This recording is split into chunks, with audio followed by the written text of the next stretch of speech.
नमस्कार, मैं स्वप्निल और आप the news launcher Uttar Pradesh Uttarakhand देख रहे हैं। आजम खान, आज की तारीख में फिर एक बड़ी खबर आई और यह खबर इलाहाबाद हाई कोर्ट से आई।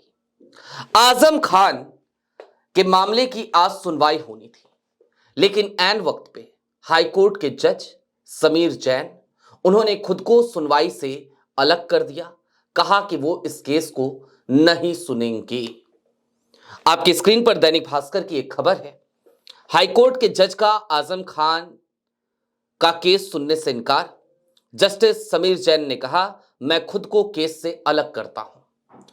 दरअसल शुक्रवार को यानी आज की तारीख में समाजवादी पार्टी के नेता आजम खान के मामले की सुनवाई लगी हुई थी। आज की डेट में हुई थी। अंतिम सुनवाई से पहले हाईकोर्ट में 2016 यतीम खाना बेदखली प्रकरण की सुनवाई ने आज अप्रत्याशित मोड़ सा ले लिया। मामला अंतिम सुनवाई के लिए सूचीबद्ध होने के बावजूद न्यायमूर्ति समीर जैन ने स्वयं को इस मामले की सुनवाई से अलग किया। यह फैसला अदालत में उपस्थित सभी अधिवक्ताओं के सामने सुनाया गया। समीर जैन ने कहा, मैं अब आजम खान मामले से जुड़े केस की सुनवाई नहीं कर पाऊंगा, इसलिए अब इन केसों से खुद को अलग कर रहा हूं। सुनवाई के दौरान सह आरोपियों की ओर से वरिष्ठ वकील एफ.ए. नकवी और वकील सैयद अहमद फैजान उपस्थित थे, जबकि पूर्व सांसद आजम खान और सह आरोपी वीरेंद्र गोयल की ओर से वरिष्ठ वकील एन.आई. जाफरी, वकील शाश्वत आनंद और शशांक तिवारी भी मौजूद रहे। अब आजम खान के वकील शाश्वत आनंद ने क्या बताया, तो उन्होंने कहा कि न्यायमूर्ति समीर जैन ने न केवल इस मामले से खुद को अलग किया है, बल्कि पूर्व सांसद आजम खान से जुड़े सभी लंबित मामलों को भी अपनी कोर्ट से रिलीज कर दिया है। न्यायिक हलकों में इसे एक बड़ा विकास माना जा रहा है, क्योंकि यह दुर्लभ होता है कि एक जज एक ही व्यक्ति से जुड़े सभी मामलों से खुद को एक साथ अलग करे। अदालत ने हालांकि यह भी स्पष्ट किया कि ट्रायल कोर्ट के अंतिम निर्णय पर लगी रोक अगली तारीख तक प्रभावी रहेगी। इससे यह सुनिश्चित हो गया कि ट्रायल कोर्ट किसी भी परिस्थिति में फिलहाल कोई अंतिम फैसला नहीं सुना पाएगा। न्यायमूर्ति जैन के अलग होने के बाद अब चूंकि यह भी सवाल है कि भाई ठीक है, न्यायमूर्ति समीर जैन अलग हो गए, जस्टिस समीर जैन अलग हो गए, तो अब इस मामले की सुनवाई कहां होगी, कौन करेगा? तो इसके बाद अदालत ने निर्देश दिया है कि मामला उपयुक्त पीठ के समक्ष सूचीबद्ध किया जाएगा। इसके लिए माननीय मुख्य न्यायाधीश से नामांकन प्राप्त किया जाएगा, यानी कि chief justice of Allahabad high court वो अब उस पीठ का सुझाव देंगे। इसका अर्थ है कि अब ये केस किस बेंच को जाएगा, इसका निर्णय chief justice of Allahabad high court करेंगे। यह मामला ट्रायल कोर्ट के 30 मई 2025 के आदेश को चुनौती देने से एक्चुअली संबंधित था, जिसमें अभियोजन गवाहों विशेषकर वक्फ बोर्ड चेयरमैन जफर अहमद फारूकी को दोबारा बुलाने और कथित बेदखली की वीडियोग्राफी को रिकॉर्ड में शामिल करने की मांग खारिज कर दी गई थी। याचिकाकर्ताओं का दावा है कि यह वीडियो उनकी घटनास्थल पर अनुपस्थिति साबित कर सकता है और निष्पक्ष सुनवाई के लिए बेहद जरूरी है। अब देखिए, आजम खान बीते कुछ दिनों से लगातार सुर्खियों में है।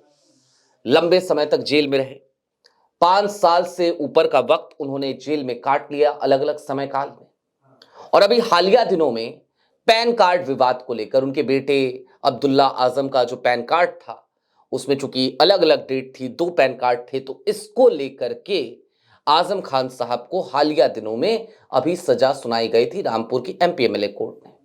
उन जज साहब का भी बड़ा अच्छे से हमने विस्तार से आपको बताया था कि जज साहब कौन हैं, कितने मामलों में आजम खान साहब को ये अब तक सजा सुना चुके हैं, और सजा भी देखिए कितने दिनों की सुनाई गई, तो कुल मिलाकर 7 साल की। यदि 5 साल की सजा रामपुर कोर्ट ने सुनाई होती तो उन्हें तुरंत ही जमानत मिल जाती, क्योंकि वो 5 साल से ज्यादा का वक्त जेल के अंदर बिता चुके हैं, काट चुके हैं। अब कुल मिलाकर इसे इस तरीके से समझिए कि आज समीर जैन, अब समीर जैन ने क्यों खुद को अलग किया है, इस पर टिप्पणी करना उचित तो नहीं होगा, लेकिन फिर भी आज की तारीख में ये शोध का विषय है, ये विश्लेषण बेहद जरूरी है कि आखिरकार जज साहब ने, समीर जैन ने अचानक से आजम खान के सभी केसेस को, सभी मुकदमे से खुद को अलग क्यों कर लिया? निश्चित तौर पर अदालतें, कोर्ट जब काम करती हैं तो ऐसा नहीं है कि वो बाहर के परिदृश्य से बिल्कुल कट जाती हैं। बाहर क्या चल रहा है, क्या चर्चाएं हो रही हैं, किस तरीके की बातें हो रही हैं, ये सारी चीजें निश्चित तौर पर अदालतों पर कभी कभी प्रभाव डालते हुए नजर आते हैं। और आज की तारीख में आजम खान का मामला एक ऐसा मामला है जिसमें न्यायपालिका पे बहुत ज्यादा सवाल, बहुत ज्यादा क्रेडिबिलिटी न्यायपालिका की वहां जाकर दिखती है। सोचिए ना, एक ही जैसे केस में दो दो बार सजा हो गई आजम खान साहब को। सोचिए ना, 5 साल से ज्यादा का वक्त काट चुके थे, यदि 7 साल की बजाय 5 साल की जेल हुई होती तो जमानत मिल जाती। तो क्या ये तमाम कोशिशें इस बात की नहीं है कि विधानसभा चुनाव तक, यानी 2027 के चुनाव तक उत्तर प्रदेश के आजम खान को जेल के भीतर ही रखा जाए?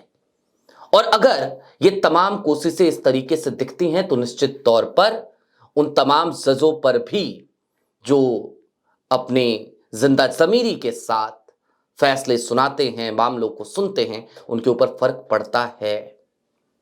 वो एवी कुर्सी पर बैठकर कोई भी फैसला नहीं सुनाना चाहते। आज की तारीख में समीर जैन का इस केस से खुद को अलग करना कहीं ना कहीं एक ऐसी ही कहानी बता रहा है। हालांकि आजम खान साहब इसके इतर फिलवक्त जेल में हैं और निश्चित तौर पर ये समाजवादी पार्टी के लिए एक बड़ा झटका है, आजम खान के लिए, उनके पूरे परिवार के लिए एक बड़ा झटका है। बहरहाल अभी के लिए दीजिए इजाजत। ऐसे ही तमाम अपडेट्स, तमाम डेवलपमेंट्स के लिए जुड़े रहिए the news launcher Uttar Pradesh Uttarakhand के साथ। शुक्रिया।